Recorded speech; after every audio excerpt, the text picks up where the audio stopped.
Welcome to Suman TV. నేను మీ నవీన్. ప్రస్తుతం మనం ఎపియాన్ పెయిన్ మేనేజ్మెంట్ సెంటర్‌లో ఉన్నాము. మనతో ఉన్నారు క్లినికల్ హెడ్ డాక్టర్ సుధాకర్ గారు. హాయ్ సార్, నమస్తే అండి. నమస్కారం అండి. సార్, ఎక్కువగా సిట్టింగ్ జాబ్ చేసే వాళ్ళలో ముఖ్యంగా హ్మ్.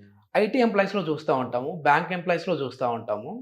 సో, బ్యాక్ పెయిన్ ఎక్కువగా వస్తుంది అంటుంటారు వాళ్ళు. అదే విధంగా ఇక్కడ మెడ నరాల దగ్గర కూడా పట్టేసిందని అంటుంటారు. ఓకే. ఇది ముఖ్యంగా వాళ్ళలోనే రావడానికి కారణం ఏంటి సార్? దీనికి ఎట్లాంటి ట్రీట్మెంట్ ఉందంటారు?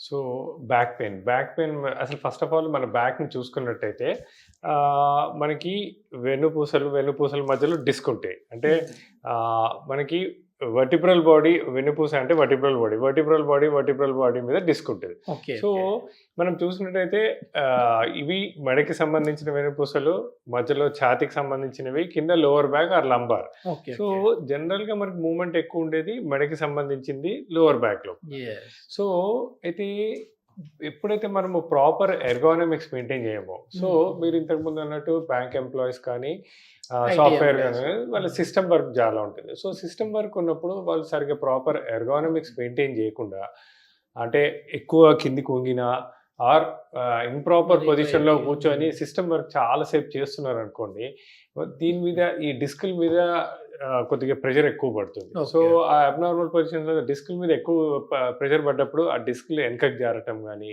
ఆ డిస్కులు డీజనరేట్ కావటం కానీ అవుతుంది. ఓకే. సో ఇలాంటి కండిషన్స్లో వాళ్ళకి పెయిన్స్ రావడం మొదలు పెడుతుంది. ఎస్పెషలీ మనం పోస్ట్ కోవిడ్ తర్వాత ఇది చాలా కామన్గా చూస్తున్నాం. ఎందుకంటే హైబ్రిడ్ వర్క్ కల్చర్ చాలా Yes, మందికి yes. హైబ్రిడ్ వర్క్ కల్చర్ వచ్చేసరికి ఇంట్లో కూర్చొని పనిచేయడం అయితే ఇంట్లో అవును. అబ్నార్మల్ పొజిషన్స్లో అంటే కింద కూర్చోవడం కానీ, పడుకొని కూడా ల్యాప్‌టాప్‌లో వర్క్ సోఫాల చేస్తా మీద ఉంటారు. కూర్చుంటారు, డైనింగ్ టేబుల్ దగ్గర కూర్చుంటారు, కింద ఆ! కూర్చుంటారు, అబ్నార్మల్ పొజిషన్లో పడుకొని చేస్తుంటారు.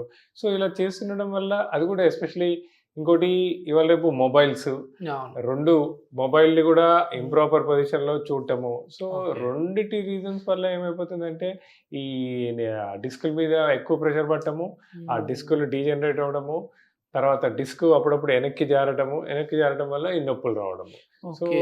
ఈ పిల్లలు చాలా కామన్ చూస్తాం. అంటే ఈ డిస్కుల వల్లనే కాకుండా ఏంటంటే మన స్పైన్‌కి చుట్టుపక్కల సపోర్టింగ్ కండరాలు ఉంటాయి. Paraspinal muscles. Okay. Paraspinal muscles, ligaments ఉంటాయి. ఎస్పెషల్లీ పైన చూసుకున్నట్టయితే మనకి ఈ ఏరియా లోపల ఉన్న మజిల్స్ ఎప్పుడైతే ఓవర్‌గా స్ట్రెచ్ అయితాయి, అంటే మనం ఇలా కిందకి కాన్స్టెంట్‌గా పెట్టి ఉంచామనుకోండి, ఓవర్‌గా స్ట్రెచ్ అవుతున్నప్పుడు చిన్న చిన్న నరాలు ఉంటాయి. ఓహ్! ఆ నరాల మీద ప్రెషర్ రావడము, సో కాన్స్టెంట్‌గా పెయిన్ రావడం అనమాట. So okay. First most common is ergonomics. Hmm. Proper ఎర్గానమిక్స్ లేదనుకోండి, ఇలాంటి మల్టిపుల్ ప్రాబ్లమ్స్ వస్తా ఈ ఉంటాయి. మధ్య చూస్తే చిన్న పిల్లలు మొబైల్స్‌కి అడిక్ట్ అడిక్ట్ అయిపోయి అయిపోయి వాళ్ళు కూడా ఎక్కువ ఇట్లా హ్మ్. చేస్తా ఉంటారు. అంటే అది ఫ్యూచర్‌లో ఏమైనా ఇబ్బంది ఉంటదా సార్ యెస్. వాళ్ళకి? అదంతా ఒక వాళ్ళకి కూడా అబ్నార్మల్ పొజిషన్‌లో ఇలా కంటిన్యూస్‌గా చూస్తా ఉంటే, ఆ! వాళ్ళకి కూడా ఈ మొబైల్ సిండ్రోమ్స్ అనమాట. మొబైల్ నెక్ ఓహ్! సిండ్రోమ్. సో దానివల్ల ఈ ఏరియాస్‌లో అంతా ఓవర్‌గా స్ట్రెచ్ అయ్యే మజిల్స్, హ్మ్. చిన్న చిన్న నర్వ్స్ అన్నిటి మీద ఎక్కువ ప్రెషర్ పడి కంటిన్యూస్‌గా పెయిన్‌లు వస్తా ఉంటాయి వాళ్ళకి. ఓకే. పీఆర్‌పీతో దీనికి ఎట్లాంటి ట్రీట్మెంట్ ఉంది సార్? అంటే ఈ డిస్క్ బల్జ్ అయిన వాళ్ళకి గావచ్చు, దీనికి సంబంధించి ఏమైనా పీఆర్‌పీ అక్కడ ఇవ్వడం వల్ల మరి పెయిన్ తగ్గుతదండి? ఆ! ఒకటేంటంటే అండి, దీంట్లో 2 రకాలుంటాయి. ఒకటి మనకి డిస్క్ ఎప్పుడైతే డీజనరేట్ అయితుందో, ఆ డీజనరేట్ అయ్యి ఆ డిస్క్ స్పేస్ నారో అయ్యి పెయిన్స్ రావడం ఉంటాయనుకోండి. హుహు. సో ఇంట్రాడిస్కల్ పీఆర్‌పీ ఇయడం వల్ల ఆ డీజనరేట్ అయిన డిస్క్ మళ్ళా కొద్ది వరకు పెరిగి నొప్పులనేది తగ్గుతుంది. ఓకే. రెండోదేంటంటే మన స్పైన్‌లో చూసినట్టయితే అపార్ట్ ఫ్రమ్ వర్టిబ్రల్ బాడీస్ ఇవన్నీ చిన్న చిన్న జాయింట్స్ ఉంటాయండి, ఫేసెడ్ జాయింట్స్. ఓకే. ఓకే. ఈ ఫేసెడ్ జాయింట్స్ కూడా అరిగిపోయే ఛాన్స్ ఉంటది. వయసు హుహు. రీత్యా అరగచ్చు, దాని మీద స్ట్రెయిన్ పడ్డా అరగచ్చు. అని ఇంతకుముందు నేను చెప్పాను కదా, ఇంప్రాపర్ పొజిషన్‌లో అవును. కూర్చున్నప్పుడు దాని మీద ఎక్కువ స్ట్రెయిన్ పడి గంటల తరబడి అంటే కింద కూర్చొని సిస్టమ్ వర్క్ చేసినప్పుడు అలాంటిటప్పుడు ఆ ఫేసెడ్ జాయింట్స్‌లో కూడా కొద్దిగా మార్పులొస్తాయి. So okay. ఆ ఫేసెడ్ జాయింట్స్ ఆర్థ్రోపతికి వాటికి పీఆర్‌పీ అనేది చాలా బాగా పనిచేస్తుంది. ఓకే.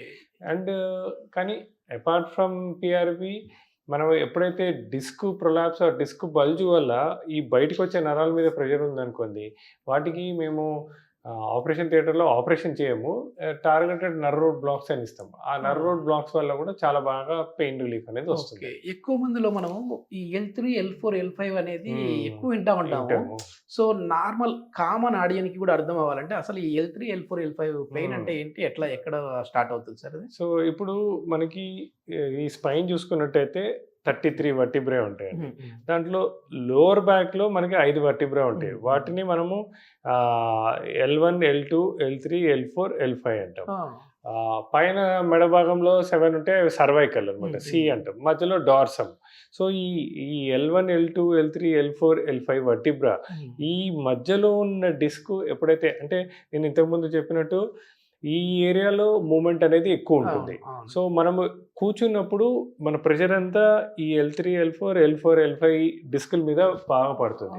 సో, ఈ డిస్కులు జారే అవకాశం చాలా ఎక్కువ ఉంటది. ఇంకొకటి డిస్కులు జారడానికి ఇంకా రీజన్స్ మనం బైక్ మీద వెళ్తున్నాం. బైక్ మీద వెళ్తున్నప్పుడు సడన్‌గా గుంతలో పడి అట్లా లేచినప్పుడు మూవ్‌మెంట్స్ తోటి అప్పుడు కూడా ఈ డిస్కులు జారే అవకాశం ఉంటుంది. సో, షాక్ అబ్జర్వర్స్ రావాలన్నప్పుడు వచ్చే ఛాన్స్ ఉంటది.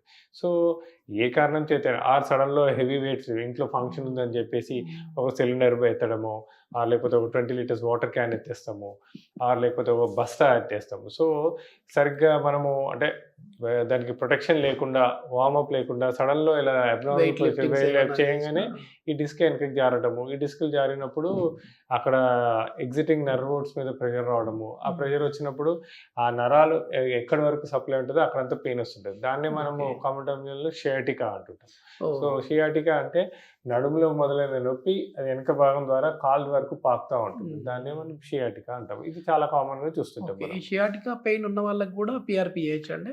సియాటికా పెయిన్ ఉన్న వాళ్ళకి మెయిన్‌గా టార్గెటెడ్ నర్వ్ రూట్ బ్లాక్స్ అంటాం. సో, అదేంటంటే మనము ఎగ్జాక్ట్‌లీ ఏ నరం మీద ప్రెషర్ ఉందో చూసుకొని ఆపరేషన్ థియేటర్‌లో ఆపరేషన్ కాకుండా ఇంజెక్షన్ పద్ధతుల ద్వారా ట్రీట్మెంట్ ఇవ్వచ్చండి. దీనికి మామూలుగా ఎట్లా అంటే డిశ్చార్జ్ అదే రోజు వెళ్ళొచ్చా? లేదంటే మామూలుగా ఇవన్నీ డే కేర్ ప్రొసీజర్స్ అండి. అంటే ఇప్పుడు ఈ షియాటికా అంటే ఎప్పుడైతే డిస్క్ ప్రొలాప్స్ అయ్యి నరాల మీద ప్రెషర్ ఉందనుకోండి, మనం ఇవన్నీ డే కేర్ ప్రొసీజర్సే. పేషెంట్ వచ్చినప్పుడు ఎగ్జాక్ట్‌లీ ఏ డిస్క్ మీద ప్రాబ్లమ్ ఉంది, ఎంత ప్రాబ్లమ్ ఉంది చూసాక ఆపరేషన్ థియేటర్‌లో అండర్ ఫ్లోరోస్కోపిక్ గైడెన్స్ ఎగ్జాక్ట్‌లీ ఎక్కడ ఏ ప్రాబ్లమ్ ఉందో అక్కడ ఇంజెక్షన్స్ ఇయటము.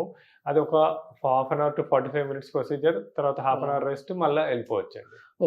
ఓకే. మళ్ళీ ఎట్లాంటి జాగ్రత్తలు తీసుకోవాలి ఏంటనేది అవన్నీ కంపల్సరీ అండి. అదే మెయిన్ మా ఎపియాన్‌లో ఉన్న మెయిన్ ఇంపార్టెన్స్ అదే అండి. అంటే ఇంజెక్షన్ ఇచ్చి పంపియకుండా తర్వాత పోస్ట్ ఇంజెక్షన్ పేషెంట్ తీసుకోవాల్సిన జాగ్రత్తలేంటి? ఎలాంటి ఎక్సర్‌సైజ్‌లు చేసుకోవాలి?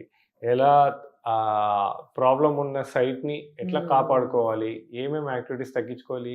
ఎలా దాన్ని కాపాడుకోవాలో అవన్నీ చెప్తాము. అందుకే ఒక్కసారి ఇంజెక్షన్ తీసుకొని వెళ్ళిపోయిన తర్వాత చాలా లాంగ్‌గా మళ్ళా ప్రాబ్లమ్ రాకుండా ఉంటారండి. చాలా మంచి ఇన్ఫర్మేషన్ సార్. థాంక్ యూ అండి. Thank you. రైట్.